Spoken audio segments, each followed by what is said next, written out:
Benar kata Kiai Marzuki Mustamar. Toleransi nggak usah didefinisikan dan nggak perlu ditanyakan. Sudah pada ngerti. Yang bersih sebelum Komartipun tahun Pun tetap 2016, saja, realita di mata tidak dapat terlupa. Masih banyak persoalan yang perlahan tiba. Sebelum menyimak lebih jauh, mari kita perhatikan salah satu narasumber. Lalu tebak apa agama beliau? Saya Pendeta Krista Budi Prasetyanto Andrea, biasa dipanggil Krista Andrea. Saya ini dari... Songkoknya membuat Anda salah menebak, bukan? Jangankan kalian yang menonton video ini, kami dan tim pun sempat terkecoh dengan penampilan beliau. Yuk kita simak penjelasan dari Bapak Irawan Paulus. Jangan punya berpikiran bahwa kalau Songko ini kemudian mengidentitas kepada agama tertentu. Itu pemahaman yang sangat salah. Ini adalah identitas bangsa Indonesia. Oke, sekarang mari kita keluar dari zona ini dan melihat dunia lebih luas. Di sekitar Malang bisa kita temui banyak rumah ibadah. Ada pura, wihara, kelenteng, dan banyak masjid. Memang di Indonesia ini terdiri dari beberapa wilayah, berbagai macam agama, itu terjadi juga yang namanya intoleransi. Kalau di Papua misalnya, ada masjid yang dilarang untuk dibangun di sana, karena di sana mayoritas orang Kristen atau Katolik, terutama Kristen di sana. Saya ya kurang setuju. Kenapa? Kan itu tempat ibadah. Kenapa harus dilarang?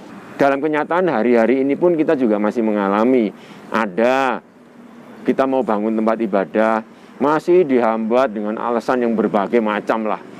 Yang kebetulan memang yang mau bangun tempat ibadah ini yang dalam tanda petik minoritas. Sementara yang mayoritas mungkin merasa bahwa saya ini banyak sehingga kamu tidak boleh di sini. Kalau pendapat saya kok nggak pas seperti itu ya. Tuhan pun menciptakan ini kan sudah macam-macam. Kalau memang terjadinya kita itu harus ikut agama A, agama B, lebih baik kita sekarang bersama-sama aja bertanya kepada Tuhan, kenapa Tuhan ciptakan macam-macam. Saya kira demikian. Ya ayyuhan nasu inna khalaqnakum min dzakarin wa untha waja'alnakum syu'uban wa qabaila lita'arafu.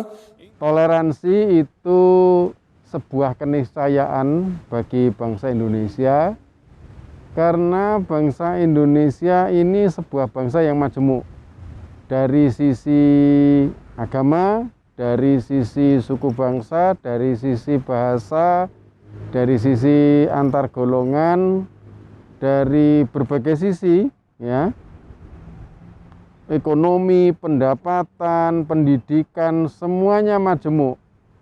Maka satu-satunya cara untuk tetap bisa berelasi satu dengan yang lain adalah dengan menerapkan toleransi.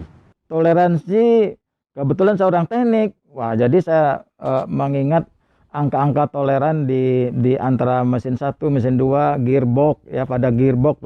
Kalau toleransinya betul-betul presisi, ya tidak bisa bergerak. Ya, tidak bisa bergerak. Jadi, kalau kita praktekkan dalam kehidupan, kita benar-benar bisa menilai sesama sesama manusia dalam kehidupan bernegara dan berbangsa di NKRI ini. Perbedaan ini akan terbentang jauh jaraknya ketika kita tidak menemukan titik-titik persamaan.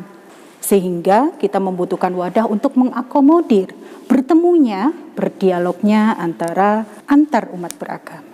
Selain forum-forum resmi, kegiatan kerukunan ini diwujudkan dalam bentuk yang berbeda. Kami punya bidang di gereja kami yang kami sebut sebagai bidang kesaksian. Suatu bidang yang kerjanya itu lebih kepada eksternal, keluar begitu. Ke semua komunitas yang berbeda keyakinan dengan kami. Jadi kita sering ada pengajuan proposal dari tempat ibadah, meskipun tidak seagama dengan kita, pasti kalau kita mampu pasti kita beri. Bulan kemerdekaan ini mengingatkan kita akan 76 tahun silam, tatkala para pahlawan berjuang memerdekakan Indonesia. Narasumber kita adalah putra-putra pahlawan. Kemajemukan Indonesia itu rahmat ilahi, maka harus kita hargai, kita junjung tinggi, kita hormati. Bersatulah, apapun agamamu, apapun sukumu. Indonesia, dari tanahmu tumbuh tulang dagingku, dari airmu mengalir darah merahku, dari udaramu berhembus nafas segarku. Tidak ada kata selain terima kasih untukmu. Pujaku, wahai negeriku, Indonesia maju. Utuh, tangguh, dan tumbuh. Peduli. Indonesia unggul. NKRI harga mati.